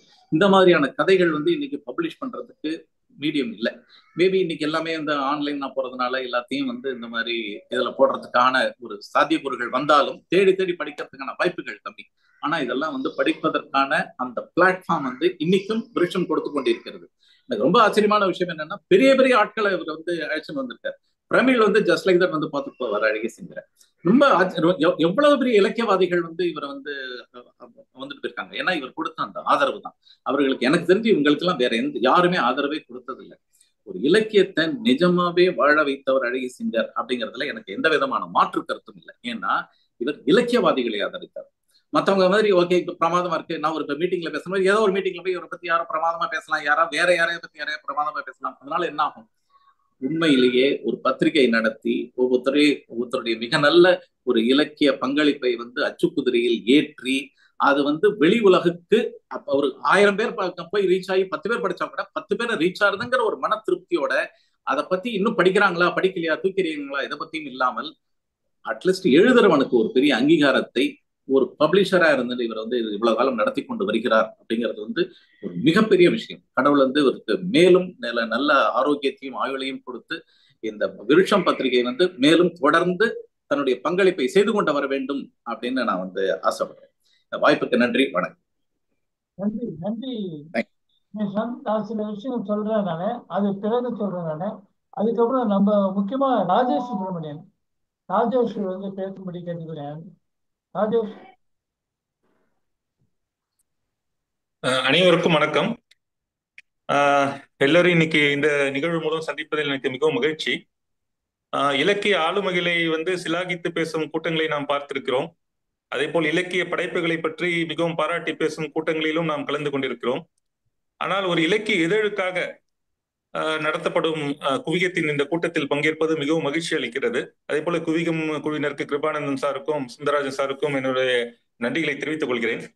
இலக்கிய இதழ்களை வரிசையாக எடுத்துக்கொண்டு இதுபோல் அவற்றை பற்றி விமர்சித்து பாராட்டி அவர்களை பத்திரிகைகளை ஊக்குவிக்கும் வகையில் நடத்தப்படும் இந்த கூட்டங்கள் மிகவும் அத்தியாவசியமான ஒன்று, புதுமையான ஒன்றும் கூட. ஸோ அதற்காக என்னுடைய வாழ்த்துக்களும் பாராட்டுகளும் அவர்களுக்கு. அழகிசிங்க சார் சொன்னாரு, கசடத்தப்பரில இருந்து தொடங்கியது இந்த சிறு பத்திரிகை, சிறு பத்திரிகைகளின் வரலாறு அப்படிங்கிற மாதிரி. எழுத்து, கசடத்தப்பர இது போன்ற பத்திரிகைகளிலிருந்து தொடங்கியது. கசடத்தப்பர வரும்போது அது ஒரு வல்லின இதழ் அப்படின்னு ஒரு பெயரோட வந்தது. அப்படி பார்க்கும்போது விருட்சத்திற்கு என்ன பெயர் கொடுக்கலாம்? விருட்சம் வந்து இடையினமா மெல்லினமா அப்படின்னு பார்க்கும்போது அதை இடையினம் அப்படின்னு கிளாசிஃபை பண்றது பெட்டரா இருக்கும்னு தோன்றது. ஏன்னா பாத்தீங்கன்னா நம்ம உடம்புல மேலிருந்து கீழே போறதுக்கு நடுவில் இருக்கிறது இடை, கிழக்குக்கும் மேற்குக்கும் இடையில் இருப்பது இடை, வடக்குக்கும் தெற்கிற்கும் இடையில் இருப்பது இடை. ஸோ இடையே கிடக்காம ஒரு பக்கத்துல இன்னொரு பக்கம் போக முடியாது. அது போல எந்த இசத்துக்கும் சேராம எந்த குழியிலும் சேராம தனித்து தன்னுடைய தனித்துவத்தோட இயங்கி வரும் ஒரு இதழ் அப்படிங்கிறதுனால இடையின இதழ் அப்படின்னு சொல்றது சால பொருத்தமாக இருக்கும்னு எனக்கு தோன்றது. இந்த சமயத்துல பார்க்கும்போது 98 ஜூலைல முதல் இதழ் வந்தது. இப்ப வந்திருக்கிறது 128வது இதழ். 36 ஆண்டுகள நீண்ட பயணம். அழகிசிங்கருடைய ஆரம்ப கால கவிதை தொகுப்பு ஒன்றின் பெயர் வந்து 2-3 தொகுப்புகள் அப்ப ஆரம்பத்துல போட்டிருந்தாரு. அப்போ வந்து அதுல வந்து வந்திருக்கும் கவிதைகள் எல்லாம் பாத்தீங்கன்னாக்க ஒரு தனித்துவம் மிக்க ஆழமான, கணேஷ்ராம் சார் சொன்னது மாதிரி மேல இருக்கிற ஐசிங் இல்லாம அது உள்ள ஏதோ சொல்ல வர மாதிரி இருக்கும், தத்துவ புதையல உள்ள ஒண்ணு இருக்கிற மாதிரி தோன்றும். அது போன்ற தனித்துவமிக்க கவிதைகள் வந்து ஆரம்ப காலத்தில் நிறைய வந்திருக்கிறது அவருடைய கவிதைகள். அப்போது அவருடைய தொகுப்பு ஒண்ணு வந்திருந்தது, யாருடனும் இல்லை. சோ அது வந்து அவருடைய பர்சனாலிட்டி டிஃபைன் பண்ற மாதிரி ஒரு வேர்டுன்னு கூட நம்ம ஃப்ரேஸ்னு கூட நான் சொல்வேன். யாருடனும் இல்லைங்கிறது அழகிசிங்கருக்கு மட்டும் பொருத்தமானது இல்லை, அந்த இதழுக்கும் பொருத்தமானது. ஏன்னா நமக்கு தெரியும் இலக்கிய உலகுல அதுவும் குறிப்பா சிறு பத்திரிகை உலகுல எத்தனையோ சிறு சிறு குழுக்கள், எத்தனையோ பல இசங்களை சார்ந்து இயங்குபவர்கள், இயக்கங்களை சார்ந்து இயங்குபவர்கள், கலைக்காகவே அப்படின்னு இயங்குற பத்திரிகைகள், கலைக்காக இல்லை சமூகத்திற்காகவும் இருக்க வேண்டும் அப்படின்னு சொல்லி வரக்கூடிய இதழ்கள், இப்படி பல இதழ்களுக்கு மத்தியில் எல்லாவற்றையும் எல்லா வகை பாணிகளையும் அரவணைத்து, எல்லா வகை பாணிகளிலும் எழுதக்கூடிய எழுத்தாளர்களையும் அரவணைத்து இதுவரை கடந்து வந்திருக்கக்கூடிய ஒரு இதழ் அப்படின்னு சொல்றோம்னா அது வந்து விஷயத்தான் சொல்ல முடியும். இதுல வந்து பெரும் எழுத்தாளர்கள் மட்டுமல்ல, பல சிறு எழுத்தாளர்களையும் புதிய எழுத்தாளர்களையும் அறிமுகப்படுத்திய பெருமை வந்து அழகிசிங்க சாருக்கும் விருட்சத்திற்கும் கண்டிப்பாக சேரும். குறிப்பாக கோபிகிருஷ்ணன், பெருந்தேவி, முபீன் சாதிகா, ஏற்கனவே சொல்லப்பட்டது போல் ஞானக்கூத்தன், ஆத்மானாம், பிரமிழ், வெங்கட் சாமிநாதன், அசோகமித்ரன், இது போன்ற பல பெரிய எழுத்தாளர்கள் மட்டுமல்லாமல் அவர்களுடைய முதல் படைப்புகளும் வெளிவந்த விருட்சத்துல தான். சோ அந்த பெருமை விருட்சத்திற்கு எப்பயுமே உண்டு. இவங்களை அறிமுகப்படுத்திய பெருமையும் விருட்சத்திற்கு உண்டு. அதே போல் எத்தனையோ புதிய எழுத்தாளர்களை அறிமுகப்படுத்திய பெருமையும் விருட்சத்திற்கு உண்டு. இப்படி 36 ஆண்டு காலம் எப்படி இது சர்வைவ் ஆயிருக்கு, இந்த பத்திரிகை சர்வைவ் ஆயிருக்குனாக்க இதற்கு பின்னால் இருக்கும் மனிதர் மட்டுமல்ல, அவர் வந்து அவருடைய இயக்கம் வந்து காலத்திற்கு ஏற்றால் போல் தன்னை அடாப்ட் பண்ணிக்கொண்டே மாற்றிக்கொண்டே வந்திருப்பதுதான் மிகப்பெரிய சாதனைன்னு சொல்லணும். உதாரணமா பாத்தீங்கன்னா அது பிரிண்டட் வெர்ஷன் மட்டும் இல்லாம இப்போ டெய்லி நவீன விருட்சம்ங்கிற பேர்ல ஆன்லைன்லயும் வந்து ரொம்ப ஆக்டிவா இருக்கு. அதே போல இலக்கியம் சொல்லும் போது கதை, சிறுகதை, கவிதை அப்படின்னு மட்டும் இல்லாம இன்னைக்கு வந்து அது வாட்ஸ்அப் குரூப்ஸாவும் அது எக்ஸ்பேண்ட் ஆயிட்டு 3-4 குரூப்ஸ். இப்போ சொல் புதியது வந்து தனியா ஒரு குரூப், கதை புதியது தனியா, இசை புதியது தனியா, இப்படி தனித்தனி இயக்கங்களா ஒவ்வொரு வாட்ஸ்அப் குரூப்பும் ஒரு இயக்கம் மாதிரி இருக்கக்கூடிய அளவுக்கு அவ்வளவு லைவ்லி சாட்ஸோட, அவ்வளவு லைவ்லி படைப்புகளோட எல்லா குரூப்ஸும் இயங்கிட்டு வருது. இது வந்து ஒரு பெரும் சாதனை. ஏன்னா அது பிரிண்டட் வெர்ஷன் அப்படிங்கிற ஒரு வெர்ஷன் மட்டும் இல்லாம, ஆன்லைன் டிஜிட்டல் வெர்ஷன் மட்டும் இல்லாம, ஆன்லைன் லைவ் சாட்ஸ் அப்படிங்கிற அளவுக்கு விருட்சம் வந்து தன்னை மிகவும் ரொம்ப ஸ்ப்ரெட் அவுட் ஆகி தன்னை ஆழமாக இலக்கிய உலகில் நிலைநிறுத்தி இருக்கிறதுங்கிறது ஒரு பெரிய விஷயம். இதற்கெல்லாம் பின்னால் இருந்து சாதித்த பெருமை திரு அழகிசிங்கர் அவர்களே சாரும். அதே போல பாத்தீங்கன்னாக்க காலத்துக்கு ஏற்றால் போல் மாறி வந்திருக்கிறது என்பது ஒரு பக்கம். அதே போல் இத்தனை கால வருடங்களில் எத்தனையோ இப்ப அவுட் ஆஃப் பிரிண்ட் இருக்கக்கூடிய பல புத்தகங்களை, பல எழுத்தாளர்களின் படைப்புகளை, உதாரணமா கானாசு அவர்களுடையது, வெங்கட் சாமிநாதன் அவர்களது, லாசாரா அவரது, எஸ் சம்பத் அப்படின்னு ஒரு அழகான மிக அற்புதமான கதையும் இடைவெளி அப்படின்னு ஒரு நாவலையும் எழுதியிருக்காரு எஸ் சம்பத், அவருடைய படைப்புகளை. இது போல் இப்போது கிடைக்காத பல படைப்புகளை மீண்டும் மறுபதிப்பு செய்து வாசகர்களின் பார்வைக்கு எடுத்து வந்த பெருமையும் விருட்சம் வெளியிட்டே சாரும். சோ அதற்காக அவரை எவ்வளவு பாராட்டினாலும் தகும் என்பது உண்மை.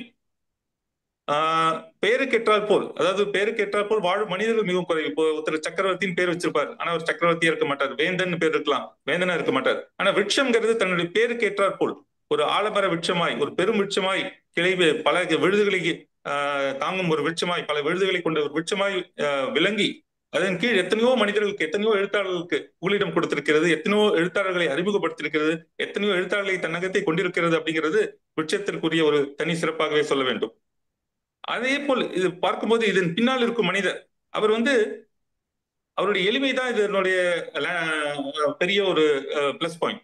ஏன்னா தன்னை வந்து ரொம்ப ஒரு பிரபலப்படுத்திக்கணுங்கிற ஆர்வமோ, தன்னை வந்து ப்ரொஜெக்ட் பண்ணிட்டு நான் தான் இந்த இயக்கத்தை நடத்தி வருகிறேன் அப்படின்னு தன்னை ரொம்ப ப்ரொஜெக்ட் பண்ணிட்டு பண்ணிக்கணுங்கிற ஒரு எண்ணமோ இல்லாமல் மிகவும் எளிமையாக இது பின்னால் இருந்து எல்லாத்தையும் டைரக்டர் போல இருந்து இயக்கி கொண்டு வரும் திரு அழகிசிங்கர் அவர்களை இந்த தருணத்தில் நான் பாராட்டுகிறேன்.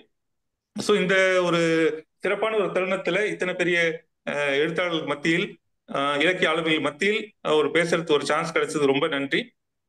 என்னுடைய வணக்கங்கள். ரெண்டு பேரும் என்ன வாழ்த்து தெரிவித்த ரெண்டு பேருக்கும் என்ன நண்பர்கள் அவங்க நன்றி, அவங்களுக்கு நான் நன்றி தெரிவிச்சுக்கிறேன். நான் முதல்ல இந்த விருட்சம் பத்திரிக்கை ஆரம்பிக்கும் போது யாருமே என்னை வந்து கண்டுக்கலாங்கிறதே நான் சொன்னேன். அதாவது ஒருத்தர் எழுத்தாளர்களுக்குள்ள நடக்கிற விஷயங்கள்லாம் ரொம்ப பிரமாதமா இருக்கும். பிரமீல வந்து டெய்லி தியேட்டர்ல பார்த்தேன், இதோ விருட்சம் வந்துருச்சு அப்படி முதல் இதில் கொடுக்குறேன்.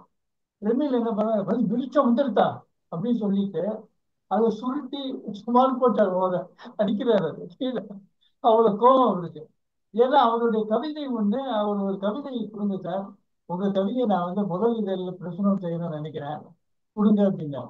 அவர் ஒரு கவிதை கொடுக்கணுமா உங்களுக்கு, சரி எழுதிக்கிங்க. நீ என்னடா இவரு ஒரு கவிதை எழுதி கொடுப்பாரு பார்த்தாக்க என்னையே எழுதி சொல்றாரு அப்படின்னு தோணுச்சு. அது எனக்கு பிடிக்கல அது மாதிரி சொல்றது.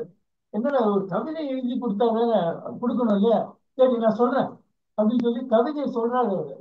நான் அதை எழுதிக்கிறேன், அதை போட முடியாது சார், நான் இது என்ன சார் கவிதை பிடிக்கல அப்படின்னு சொல்லிட்டு அது போடல அந்த சமயத்துல. அப்புறம் நினைச்சு பார்த்தேன், இது ஏன்னா இந்த கவிதை நம்ம போடாம இருந்தோம் அப்படின்னு. ஏன்னா அவர் சொன்ன விதம், அவர் சொல்ற அந்த கவிதை, அது இப்ப என் கையில இருந்தா நான் சொல்லுவேன். நான் எந்த கவிதை டக்குன்னு எடுத்து சொல்ல முடியல. அந்த கவிதையை உங்க முன்னாடி படிச்சு காட்டுவேன் எப்படி எழுதியிருக்காருன்னு. அது மாதிரி அவரு முதல்ல எனக்கு அவருடைய அனுபவம் அது மாதிரி இருந்தது. அதுக்கப்புறம் நான் என்ன நினைச்சேன் வந்து ஞானக்கூத்தம்னு ஒரு குரூப், ஞானக்கூத்தம் குரூப் வந்து ஆத்மராம், ராஜகோபால், ஆனந்த், இவங்க வந்து இன்னொரு குரூப்ல இருக்கிற ஆட்கள் சேர்த்துக்கவே மாட்டாங்க, பிரமீல் சேர்த்துக்க மாட்டாங்க. அப்புறம் வந்து அசோமித்லாம் நியூட்ரல் குரூப், அது தனியா இருக்கும். நியூட்ரல்ல அவர் கண்டுக்கவே மாட்டார், யாரை பத்தி வர்ணதாசன் தான் வரவே மாட்டார். இவங்க வந்து என்ன பண்ணுவாங்க, அவங்க தேவதேவன் ஒரு நல்ல கவிஞர், அதை சேர்த்துக்க மாட்டாங்க. காலப்பிரதி சுப்பிரமணியன் சேர்த்துக்க மாட்டாங்க. நான் என்ன நினைச்சேன், விருட்சம்ங்கிற பத்திரிகை மூலம் இந்த குரூப்ல இருக்கிற கவிஞர்களையும் அந்த குரூப்ல இருக்கிறவங்களையும் சேர்த்து நான் அதை கொண்டு வரணும்னு சொல்லி முதல் இதழில் நான் பெரிய முயற்சி பண்ணி அது மாதிரி கொண்டு வந்தேன். முதல் இதழில் தேவதேவன் கவிதை வந்திருக்கோம். அப்புறம் வந்து பிரியம் இவர் இது வந்திருக்கோம், அவர் பேரு ஆனந்த் கவிதை, இவங்கெல்லாம் வரும். ஆர் ராஜகோபால், ஆனந்த், ஞானக்கூத்தன் எல்லாம் வரும். கூடவே வந்து தேவதேவன் கவிதையும் வரும். இது ஒரு மாதிரி ஒரு காம்பினேஷன் தான் நான் ட்ரை பண்ணேன். அது வந்து அதுல வந்து பிரமிழ சேர்க்கவே முடியல என்னால எந்த இடத்துலையும். பிரமிழ சேர்த்தா அது பிரச்சனையா இருக்கும் போது தோணிச்சு எனக்கு. வேணும்னே பிரச்சனை பண்றாரு பிரமிழ். வேணும்னே என்ன பண்றாரு எனக்கு தெரியாம. அவர் கவிதை எழுதுறாரு, அவர் பெரிய ஜீனியஸ் உண்மையிலேயே வந்து. அவர் கவிதையை அதிரடி கவிதைகளை தான் முக்கியமா நம்ம சொன்னோம். அது மாதிரி கவிதைகள் எழுதும்போது அவர் என்ன சொல்றாருன்னாக்கா, அந்த கவிதையை வந்து பாலிமிக்ஸ் பண்ணி விட்டார். என்னையே திட்டுவார் அவரு, என்னையே திட்டுதான் எனக்கு தெரியாது. அவர் கவிதை மூலமா என்ன திட்டினா கூட எனக்கு தெரியாது. அது மாதிரி எழுதக்கூடிய திறமை வாய்ந்தவர் அவரு. ரொம்ப கெட்டிக்காரர் ரொம்ப. ஆனா அன்பார்ச்சுனேட்லி அவருடைய வாழ்க்கை ரொம்ப மோசமா இருக்கு. பிரமிழ் கூட்டம் இல்ல, பிரமிழ் வந்து அன்பார்ச்சுனேட்லி அவருடைய வாழ்க்கை ஏன் இப்படி இருந்தது அப்படிங்கிற மாதிரி எனக்கு ரொம்ப வருத்தமா இருக்கும். அவரோட நான் அதான் சனிக்கிழமை என்னன்னாக்க, சனிக்கிழமை வந்து ஞானக்கூத்தன் கூட்டத்துக்கு வந்து ஞானக்கூத்தன் பீச்சில் உட்காந்துருப்பார். அவரை பார்க்க போவேன், எனக்கு இதுதான் வேலை. அதாவது ஆபீஸ் விட்டு வந்த உடனே இவங்களுக்கு மீட் பண்றது தான் வேலை எனக்கு. சனிக்கிழமை வந்து ஞானக்கூத்தன், ஆனந்த், வைத்தியநாதன், இந்த மாதிரி நண்பர்கள் மீட் பண்றார். சீனிவாசன் கூடயே வந்துட்டு இருப்பார். ஞாயிற்றுக்கிழமை நான் வந்து ஜே.கே. சுமதி கூட்டத்துல நான் இவர் பிரமில பார்ப்பேன். இவர் ரெண்டு பேரையும் பார்ப்பேன் நான். சனிக்கிழமை வந்து ஞானக்கூத்தன், ஞாயிற்றுக்கிழமை பிரமிழ். முதல்ல விருட்சம் வரும்போது எங்க அப்பா கிட்ட சொல்றாரு பிரமிழ், சார் சும்மா இருக்க சொல்லுங்க சார் உங்க பையனை, இந்த மாதிரி பத்திரிகையில நடத்த வேணாம். எங்க அப்பாவுக்கு ஒன்றும் புரியல. விழிச்சமாவே ஒண்ணுமே புரியல, லிட்ரேச்சரை பத்தியே தெரியாது அவருக்கு. அவர் பேசாம கேட்டு என்ன எப்படி சொல்றாரு அப்படின்னு கேட்டுட்டு பேசாம இருந்துட்டாரு. அப்புறம் என்ன ஆகுது, ஞானப்பத்து என்ன சொல்றாரு, விழிச்சம் நடத்துங்க, அது மூலம் உங்களுக்கு பேர் கிடைக்கும், விழிச்சம் தான் நடத்தணும் நீங்க. இப்ப பத்திரிக்கை பத்திரிக்கை அந்த சமயத்துல வர முடியல, அதாவது தொடர்ந்து நீங்க நடத்தும் விழிச்சம் அப்படின்றாரு. கொஞ்சம் வருஷம் இந்த உடனே ஒரு பெரிய கான்ட்ரவர்சி வந்துட்டு. என்ன கான்ட்ரவர்சினா, காலச்சுவடு மலர் போட்டிருந்தாங்க. அந்த மலரை ஐராவதம் ஒரு நண்பர், அவர்கிட்ட என்ன பண்ணுவேன் நானு, அடிக்கடி அவர் வீட்டுக்கு போவேன் நானு. ரெண்டு பேரும் ரிசர்வ் பேங்க்ல ஒர்க் பண்ணிட்டு இருந்தார் அவரு. அவர் கையில் இவ்வளவு புத்தகம், விருட்சத்துக்கு நிறைய புத்தகங்கள் வரும், அது விமர்சனம் பண்றது தெரியாது எனக்கு. விமர்சனம் பண்றதுக்கு ஐராவதம் அது சரியான ஆளு, படிச்சிருவாரு, உடனே படிச்சு படிச்சு எழுதுவாரு அவரு. அவர்கிட்ட இவ்வளவு புத்தகத்தையும் கொண்டு போய் கொடுப்பேன் நானு. அவரு சரி நீ வாங்கிக்கோ சனிக்கிழமை அப்படின்ட்டாரு. நான் ஒரு திங்கட்கிழமை கொடுத்தா சனிக்கிழமை கொடுத்துருவாரு, எல்லாத்தையும் ரெடி, எல்லாம் அரை அரை பக்கம், முக்கால் பக்கம், அது மாதிரி விருட்சத்துக்கு ஏற்ற மாதிரி விமர்சனம் பண்ணி அதை கொடுத்துருவாரு அவரு. ஐராவதம் அது மாதிரி அவர் ஒரு தடவை காலச்சூடு மலரை பத்தி விமர்சனம் பண்ணிட்டாரு. சுந்தரராமன் சாமி மலர் கொண்டு வந்தாலும் எனக்கு என்ன தோணுச்சுன்னா, ஐராவதம் மாதிரி ஒரு ஜீனியஸ் அவர். ஐராவதம் ரொம்ப அற்புதமான ஒரு நண்பர். அவர் ரொம்ப அற்புதமா எழுதுவார், ஆனா அவர் தன்னை வெளிப்படுத்திக்கவே தெரியாது. அவருடைய கதைகள், கட்டுரைகள் அல்லது எதையுமே சுந்தரராமசாமி கேட்டு வாங்கி போடலை அப்படிங்கிற மாதிரி ஒரு குறை இருந்திருக்கும் அவருக்கு. அவர் அந்த மலரை போட்டு அடி அடி அடிச்சு நானும் விருட்சத்துல பிரச்சனை பண்ணிட்டாரு. அதை பார்த்தோன்னே சுந்தரராமசாமி ஒரு மீட்டிங் போட்டாங்க. மீட்டிங்ல என்ன விருட்சத்துல அதாவது விருட்சங்கிறது ஒரு 35 பக்கம் 16 பக்கம் அவ்வளவுதான் இருக்கும், அதுக்கு மேல இருக்காது. அந்த பத்திரிகையை ஒரு மதிச்சு அவங்க எல்லாம் செயல்பட்டது ரொம்ப ஆச்சரியமா இருந்தது. அவர் சுந்தரராம் சாமி ஒரு கூட்டம், ஒரு மீட்டிங் போட்டு எல்லாரும் விருட்சத்துக்கு எதிர்ப்பு தெரிவிச்சு கடிதம் எழுதணும் அப்படின்னு சொல்லி அதே மாதிரி வந்துருக்கு. எல்லாரும் எழுதுறாங்க. ஜெயமோகன் எழுதினாரு, ராஜமார்த்தாண்டன் எழுதினாரு, அது மாதிரி சுந்தரராமசாமி எழுதினாரு, சுந்தரராமசாமி எழுதினாரு. அம்பை கூட அந்த கூட்டத்துக்கு கூப்பிட்டு எழுத சொன்னாரா. அம்பை நான் எழுத முடியாதுன்னு சொல்லிட்டாங்க அவங்க. இது என்ன ஆயிட்டு, எனக்கு ரொம்ப குழப்பமாயிடுச்சு. இது என்னடா இந்த பத்திரிகை நடத்தலாமா வேணாமான்னு. ஏன்னா எனக்கு மனசு திருப்தி இல்லாம போயிடுச்சு அந்த சமயத்துல. ஏன்னா ஒரு புத்தகத்தை பத்தி ஒரு விமர்சனம், அந்த விமர்சனத்துக்கு எதிர்ப்பு தெரிவிச்சு கட்டுரைகள், அந்த கடிதங்கள். ஆனா ஒரு கவிதையை பாராட்டுறதோ ஒரு கதையை பாராட்டியோ யாராவது எழுதியிருந்தா சந்தோஷமா போட்டுருந்தாங்க. அது மாதிரி யாரும் பண்ண மாட்டேங்கிறாங்க. ஆனா இது மாதிரி ஒரு இதை பண்ணிடுறாங்க. அப்ப எனக்கு கொஞ்சம் வருத்தமா இருந்தது. நிறுத்தி நாம கொஞ்சம் எக்ஸ்டெண்ட் பண்ணிட்டே இருந்தேன், அது விடுதலை கொண்டு வர முடியல. அப்ப பிரவீன் வந்தாரு. ஞானப்புத்தன் என்ன சொல்றாரு, ஆமா நீங்க கான்ட்ரவர்சியில மாட்டிக்கிட்டீங்க, 18வது இஷ்யூ நினைக்கிறேன் அது விரிச்சோம், நீங்க நிறுத்திடுங்க பத்திரிகை. முதல்ல ஆரம்பிக்கும் போது ஞானப்புத்தன் சொல்றாரு பத்திரிகை நடத்துங்க நீங்க அப்படின்றாரு. ஆனா 18 விஷயத்துல என்ன சொல்றாரு ஞானப்புத்தன், நீங்க நிறுத்திடுங்க, கான்ட்ரவர்சியில மாட்டிக்கிட்டீங்க நீங்க அப்படின்றாரு. பிரவீன் என்ன சொல்றாரு, முதல்ல எங்க அப்பாட்ட சொல்றாரு, உங்க பையனை பத்திரிக்கை அவனால தாங்க முடியாது, ஏன்னா நடத்த சொல்லாதீங்க, பேசாம இருக்க சொல்லுங்க அப்படின்னாரு அவரு பிரவீன். அவர் என்ன சொல்றாரு, நீங்க தொடர்ந்து நடத்தணும், நிறுத்தக்கூடாது, அதுதான் உங்களுக்கு புகழ் கிடைக்கும், உங்களுக்கு பேர் கிடைக்கும்னா அது மூலம் தான், விருட்சம் மூலம் தான் கிடைக்கும் உங்களுக்கு பேரு, நீங்க நீங்க நடத்துங்க தொடர்ந்து அப்படின்னாரு. என்ன சார் எனக்கு பிரச்சனையா இருக்காது, இந்த மாதிரி கட்டுரை கடிதம், ஒரு சின்ன கட்டுரைக்கு இவ்வளவு கடிதம், இதோடு இல்லாம அந்த கடிதங்களையும் நான் போட்டுட்டேன், அதாவது சுந்தரராமசாமி குரூப் கொடுத்த கடிதங்களையும் போட்டுட்டேன். போட்ட பிறகு இவங்க இன்னொரு குரூப், சுந்தரராமசாமி எகேன்ஸ்டா இருக்கிற இன்னொரு குரூப் நிறைய கடிதங்கள் எழுதுறாங்க. இதெல்லாம் தாங்க முடியல சார், இப்படி எல்லாம் போனா எப்படி பத்திரிகை நடத்துறது அப்படின்னாங்க. அப்ப பிரமிழ் ஒரு பேராகிராஃப் எழுதி கொடுத்தாரு. அந்த பேராகிராஃப் நான் தலையங்க என்னுடைய தலையங்கத்துல பிரமிழ் இருக்கிற பேராகிராஃபோட அந்த இஷ்யூவை நான் ட்ராப் பண்ணேன். அவர் என்ன சொல்றாரு, இந்த கான்ட்ரவர்ஷியல்ல இத்துடன் நிறுத்திக்கிறேன், இது ஒரு சிறு பத்திரிகை, என் பக்கங்கள் ரொம்ப குறைவு, இதை கண்டினியூ பண்ண முடியாது அப்படின்னு சொல்லிட்டு இது நிறுத்தினுங்க, யாருக்கும் போடாதீங்க அப்படின்னாரு. அது மாதிரி பண்ணின உடனே விருட்சம் திரும்பி வர ஆரம்பிச்சிருக்கு. தொடர்ந்து இப்போ வரைக்கும் வந்திருக்கு. இப்ப யாரும் எந்த கான்ட்ரிபியூஷனும் பண்றது இல்லை, ஏன்னா யாரும் நேரம் இல்லை போட்டிருக்கு, படிக்கிறதுக்கு நேரம் இருக்கா இல்லையா தெரியல. 3 விஷயம் நான் சொல்லுவேன் நான் விருட்சத்தை பத்தி. முதல்ல சந்தாதாரர்கள், சந்தாதாரர்கள் அவங்க கிட்ட நம்ம எப்படி கேட்டாலும் தொடர்ந்து சந்தா அனுப்பவே மாட்டாங்க யாருமே. அது ரொம்ப வருத்தமா இருக்கும் எனக்கு. ஒரு இஷ்யூல ஒரு வருஷத்துல தொடர்ந்த சந்தா ரொம்ப குறைச்சலா தான் இருக்கும். ஆரம்பத்துல 200 பேர் சந்தா கட்டினாங்க முதல் இதழில் வரும்போது. அதுல வந்து ஒரு மானா ராமசாமின்னு ஒருத்தர் எழுதியிருப்பாரு. இது விருட்சம் வந்து எழுத்து பத்திரிக்கை மாதிரி இருக்கு அப்படின்னு சொல்லி எழுதி பாராட்டி எழுதியிருப்பாரு. அந்த ஒரு விஷயத்துல அப்புறம் வந்து அது தொடர்ந்து சந்தா வந்து தொடர்ந்து யாரும் கட்டவும் மாட்டாங்க, இனிமே பண்ண மாட்டாங்க. சந்தா முடிஞ்சுட்டான்னு கூட கேட்க மாட்டாங்க. அப்புறம் நான் வந்து கடித கார்டில் எழுதுவேன், இந்த மாதிரி சந்தாவை புதுப்பித்துக் கொள்ளவும் யாரும் பொருட்படுத்தவே மாட்டாங்க அதை. அது ஒரு விஷயம் தொடர்ந்து நடந்துட்டு இருக்கு. ரெண்டாவது விஷயம் வந்து கான்ட்ரிபியூட்டர். கான்ட்ரிபியூஷனே கிடைக்காது. சந்தாதாரர் கிடைக்கிறது எது படிக்கிறாங்க, அது சந்தாதாரர் கட்டினா கூட படிப்பாங்களாங்கிறது தெரியாது எனக்கு. அது அப்புறம் கான்ட்ரிபியூட்டர்ஸ். அப்போ முன்னாடி வந்து எனக்கு கான்ட்ரிபியூட்டர்ஸ் நிறைய பேர் இருந்தாங்க.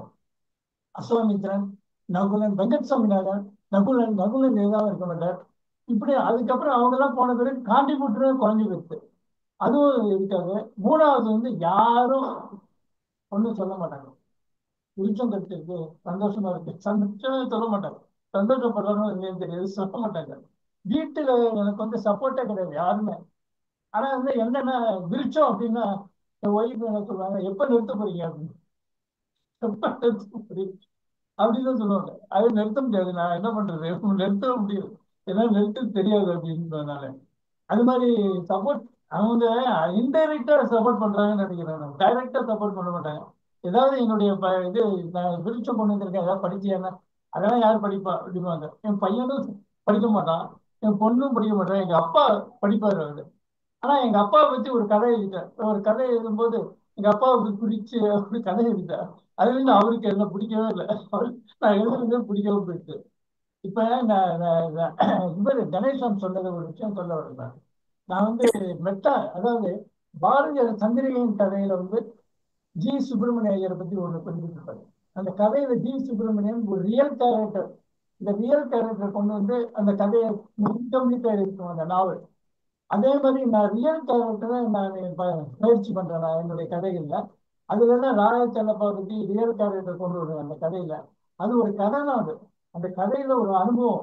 அந்த அனுபவத்தை ரியல் கேரக்டர் கொண்டு வந்து எப்படி கதை எழுதுங்கிற முயற்சி பண்றதுதான் இது. இப்ப அதே மாதிரியான கதைகள் நான் வந்து ஞாயிற்றுக்கிழமைக்கு ஒரு தோன்றும் மனிதன்கிற இதுல வந்து எழுதியிருப்பேன் நான் நிறைய நாவல்ல. இந்த நாவல்ல என்ன எழுதியிருப்பேன், அதுல எல்லாம் தமிழ் சண்முகம் நிறைய எழுத்தாளர்கள் பேர் எல்லாம் வரும் அது. அவங்கள ரியல் கேரக்டர். ஆனா அதுக்கும் நான் எழுதுற நாவலுக்கும் சம்மந்தம் இல்லை. அவங்கள யாரையும் தாக்கி எதுவும் எழுத மாட்டேன். இந்த மாதிரியான ஒரு விஷயம் தான் அந்த கதையை நான் எழுத முயற்சி பண்ணுது. அதுல இருக்கிறதெல்லாம் ஃபிக்ஷன் தான் அது. அதுல இருக்கிற எந்த விஷயம் உண்மை கிடையாது. அதுதான் நான் சொல்ல இருந்தேன். இப்ப இன்னும் நான் தொடர்ந்து இதை எழுதிட்டு. ஆனா இந்த சமயத்துல இதுக்கான மதிப்பு குறைஞ்சு போயிருக்கு, இதுக்கான மதிப்பு உண்மையில இருக்கா அப்படிங்கிறதெல்லாம் தெரியல எனக்கு. அப்புறம் நிறைய பேருக்கு இது தெரியவும் இல்லை. விருட்சங்கிற பத்திரிகை இப்ப நான் கூட வாட்ஸ்அப் குரூப்ல வந்து குழுவில் வந்து நம்ம நாகேந்திர பாரதி நான் எழுதுங்க சார் இதை பத்தி, யாராவது வாங்கட்டும் அப்படின்னு சொல்லிட்டு. இது வந்து இப்ப சந்தாலாம் கட்ட சொல்லி சொல்லுவாங்க, யாரும் ஒரு பைசா கட்ட மாட்டாங்க, நீங்க எழுதி ஒன்றும் பிரயோஜனம் இல்லை அப்படிங்கிற மாதிரி சொல்லுவாங்க. அது உண்மைதான். ஆனா யாராவது வாங்கணுங்கிறவங்க தனியா வாங்குறாங்க.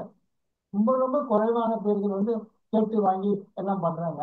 அது போறாது, என்ன பண்றதுன்னு தெரியல எனக்கு. தொடர்ந்து நான் இதை பத்தி யோசனை பண்ணவே இல்லை நான். 35 பேர் 100 பேருக்குள்ளதான் அந்த பத்திரிகைகள் இருந்து. இப்ப நான் புத்தகங்கள் இப்ப அதே மாதிரி இப்ப இந்த லைப்ரரி ஆர்டர் கிடைச்சிருக்கு. 2 3 வருஷம் லைப்ரரி ஆர்டர் கிடைச்சதுனால 450 இருந்தா எனக்கு ஆச்சரியமா அதிர்ச்சி ஆயிடுச்சு. 450 அதை எப்படி எப்படி வந்து நான் அனுப்புறதுன்னு. டெய்லி காலையில 5 மணிக்கெல்லாம் எழுந்து ஸ்டாம்ப் போட்டுறது, குத்துறது, இப்படி ஒய்ஃபும் கூட ஹெல்ப் பண்றாங்க. அது மாதிரி அது மாதிரி எழுதி இப்ப அனுப்பிச்சுட்டு அவங்க பத்திரிக்கை பணம் அனுப்பிடுவாங்க. இந்த வருஷத்துல இருந்து அடுத்த வருஷத்துல அதுவும் கிடைக்க போறதில்லை எனக்கு. அடுத்த வருஷத்துல இருந்து அதுவும் கிடைக்காது. அப்ப வழக்கம் போல ஒரு 40 50 காப்பி அடிச்சு வச்சு பண்ணாங்க, அவ்வளவுதான். இது பிரிண்ட் ஆன் டிமாண்ட்ங்கிற ஒரு மெத்தட்ல வந்து பிரிண்ட் பண்றோம். முன்னாடி என்ன 100 காப்பி 200 காப்பி தான் மினிமம் அடிக்க முடியாது இருக்கும். அடிச்சு நிறைய பிரதிகள் நான் வீட்டுல பத்திரமா வச்சிருக்கேன். பேப்பர் கடையில போறதுக்கு மனசு வரல. அதாவது சீசு செல்லப்பா என்ன பண்ணாரு, சீசு செல்லப்பாவும் அவருடைய புதல்வரும் எழுத்து பத்திரிகை பழசம் தான் வச்சிருக்காங்க, நிறைய மீந்து போயிட்டு அதை எடுத்து கிழிச்சு போட்டாங்களா. அது மாதிரி நான் செய்ய விரும்பல. அதனால பேப்பர் கடையில போட விரும்பல. ஆனா கொடு மாதிரி அது நிறைய ரொம்ப வருது, ரொம்ப இருக்கு வீட்டுல. இத்துடன் நான் வந்து என்னுடைய பேச்சை முடிச்சுக்கிறேன். நான் சுந்தரராஜன் தொடர்ந்து சொல்வார் ஏதாவது. நன்றி. நன்றி அழகேசிங்க. ரொம்ப சிறப்பாக இருந்தது இன்றைக்கு கூட்டம்.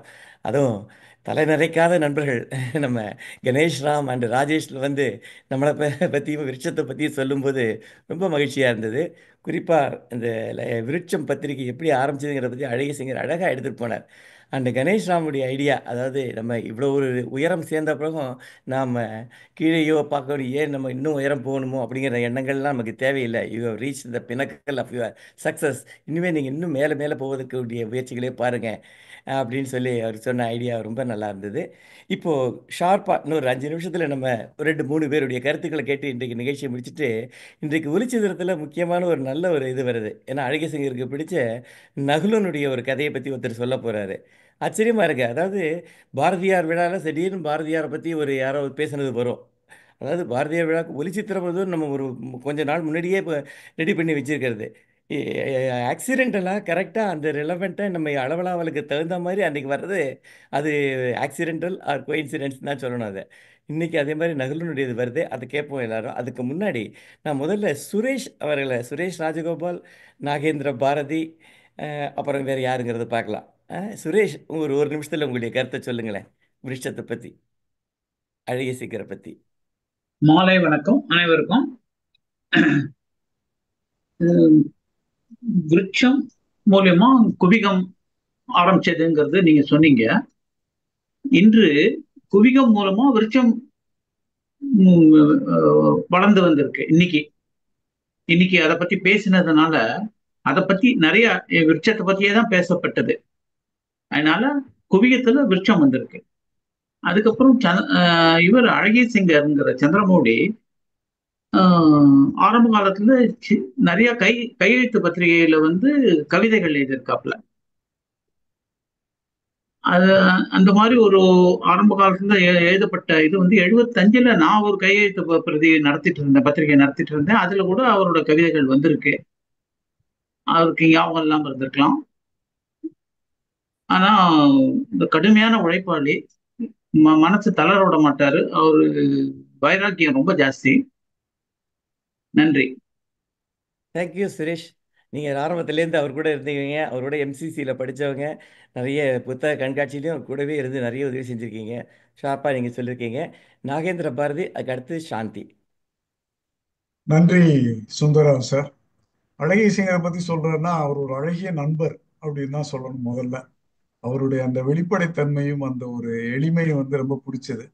அதே மாதிரி அவரும் ஒரு சிறந்த படைப்பாளி. அவருடைய அந்த கவிதை கட்டுரையில கொஞ்சம் தன்னிறக்கம் இருந்தாலும் அதுக்குள்ள வெளிப்படுற அளவுணர்ச்சியும் எனக்கு ரொம்ப பிடிக்கும். உதாரணத்துக்கு இப்ப வந்திருக்கிற அந்த விருட்சம் இதழில் ஒரு பூ அப்படிங்கிறதுல, என் வீட்டில் வளர்ந்த செடியில் ஒரு பூ பூத்தது, அதை பார்த்து பரவசம் அடைந்தேன், அதை என் காதலிக்கு கொடுக்க நினைத்தேன், ஆனால் இப்போது காதலியை எங்கே கண்டுபிடிப்பது, அதனால் பூவை செடியிலேயே விட்டு விட்டேன். அப்படிங்கிறப்போ அங்கே ஒரு தண்ணீருக்கு மட்டுமில்ல, ஒரு அளவுணர்ச்சியும் இருக்கிறது. நான் அவருடைய ஒரு கவிதைகளையும் நான் ரசிக்கிறது உண்டு. அது மாதிரி ஒரு படைப்பாளி மட்டுமல்ல, பல படைப்பாளிகளையும் உருவாக்கி விடுறாரு. இப்ப இசை புயுது, கலை புயுது, சொல் புயுது அப்படின்னு எவ்வளவோ படைப்பாளிகளை உருவாக்கி அவங்களை வந்து ஊக்கமும் படுத்துறாரு, அவங்களை வந்து உற்சாகம் படுத்துறாரு. ஸோ அந்த ஊக்கமும் படுத்துறாரு, உருவாக்கியும் விடுறாரு. அந்த விதத்துல அவருக்கு வந்து அந்த குரூப்ல இருக்க நண்பர்கள் எல்லாருமே நாங்க எல்லாமே ரொம்ப நன்றி கடன் பட்டுள்ளோம். அவரை முதல்ல 1998 அவர் ஆரம்பிச்சு கொஞ்சம் சில மாதங்கள்லயே நான் வந்து இந்தியன் வங்கி டொமஸ்டிக் ஆபரேஷன் டிபார்ட்மெண்ட்ல இருந்தப்போ பார்த்தேன். அவரோட ஜோர்னா பையோட வந்து நவீன விஷயம் பத்திரிகை எடுத்து கொடுத்தாரு. கூட ஒரு நண்பர் வந்தாரு, வேணுகோபாலா இல்ல கணேஷ்ராம் சாரான்னு தெரியல. அவங்க வந்து நீங்க கவிதைகள்லாம் அந்த இண்டிமேஜ்ல எழுதுறீங்க, நீங்க கவிதைகள் ஆர்வம் இருக்கும் போல இருக்கு, படிச்சு பாருங்கன்னு கொடுத்தா. அப்போ சப்ஸ்கிரிப்ஷன் ஆனது தொடர்ந்துகிட்டே இருந்துச்சு. 2000 இந்தியன் வங்கியை விட்டு விலகி வேற கம்பெனிகளுக்கு போற வரைக்கும். அதுக்கு பிறகு மறுபடியும் அவரை ஒரு புத்தக நிகழ்வுகளை சந்திச்சப்போ மறுபடியும் அந்த நட்பு தொடர்ந்துதான் இப்ப வரிசையா புதிதாக பல குழுக்களை ஆரம்பிச்சு அந்த நட்பு தொடர்ந்துகிட்டு இருக்கு. அதுக்கு ரொம்ப உற்சாகம் கொடுக்குறாரு, ரொம்ப தைரியம் கொடுக்குறாரு. சாந்தி மேடம்லாம் ரொம்ப அதை வந்து ரொம்ப பாராட்டி, நாங்க எங்க குழுக்கள்ல எல்லாம் அடிக்கடி அவரை பத்தி ரொம்ப பாராட்டுவோம். அவருடைய புத்தகங்களுக்கெல்லாம் அடிக்கடி உடனே மதிப்புரை எழுதி நான் போட்டுருவேன். அதுக்கு ரெகுலரா சப்ஸ்கிரைப் பண்றேன். அவரை பொறுத்த மட்டும் நான் வந்து அவர் சொன்னதுல வந்து ஒரு எக்ஸெப்ஷன்ங்கிறத அவரே ஒத்துக்குருவாருன்னு நினைக்கிறேன். மற்றபடி ரொம்ப நன்றி சுந்தரம் சார் இந்த வாய்ப்புக்கு. வாழ்த்துக்கள் அழகிய சிங்கர். டிசம்பர் மாதத்துல பிறந்தவங்களுக்கு பிறந்த தின வாழ்த்துக்களையும் இப்ப நான் சொல்லுகிறேன். நன்றி, வணக்கம். அருமையான இது. எப்பவுமே முத்தாய்ப்பா கரெக்டாக சொல்லக்கூடியவர் அவர் நம்ம நாகேந்திர பாரதி. யாருடைய நண்பர்களுடைய கதைகளோ கவிதைகளோ கட்டுரைகளோ எது வந்திருந்தாலும் அதை பற்றி ஒரு அழகான ஒரு விமர்சனம் வைக்கக்கூடியவர், எல்லா தளங்களிலும் வைக்கக்கூடியவர். நன்றி பாரதி. அடுத்தது சாந்தி, நீங்கள் அன்மியூட் பண்ணிட்டு பேசுங்க. அதுக்கு அடுத்தது மதுவந்தி சார். இலக்கிய நண்பர்களுக்கு வணக்கம். அழகிய சிங்கர் என்ற மனிதரை தெரிந்து கொண்டதில் எனக்கு மிகவும் மகிழ்ச்சி. அவர் வந்து அந்த கே பாலச்சந்தர் படத்துல வர ஒரு கேரக்டர் மாதிரி அவருக்கு ஒரு தனி குணாதிசயம் இருக்கும். அதாவது இல் கால் ஸ்பேடு ஸ்பேடு. நான் ரொம்ப அதை நினைச்சு ஆச்சரியப்பட்டிருக்கேன். எந்த ஒரு காம்ப்ரமைஸும் கிடையாது அவர்கிட்ட. பிடிக்கலன்னா பிடிக்கலதான், பிடிச்சதுன்னா பிடிச்சதுதான். அந்த மாதிரி ஒரு கரெக்டா ஒரு நறுக்குன்னு ஒரு ஒரு கேரக்டர் அவருக்கு இருக்கும். அது எனக்கு ரொம்ப பிடிக்கும். அவர் வந்து அந்த விருஷத்தோட விழுதுகள், இவர் சொன்ன மாதிரி, ராஜேஷ் சார் சொன்ன மாதிரி, அது ஒரு விருஷம் இல்ல, ஆலமரம். அது ஒரு விழுதுகள் வந்து கதை புதிது, கலை புதிது, சொல் புதிது, இசை புதிது, எல்லாமே அதுல அந்த விழுதுகள்.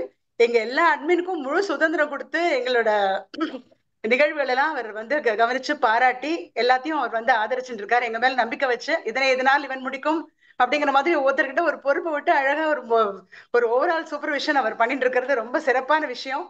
அவர் பாட மாட்டேங்கிறாரு இன்னும், அது ஒண்டிதான் எனக்கு வருத்தம். இசை புத்திதுல ஒரு தடவை அவர் பாடணும், அது ஒண்டிதான் எனக்கு வருத்தம்.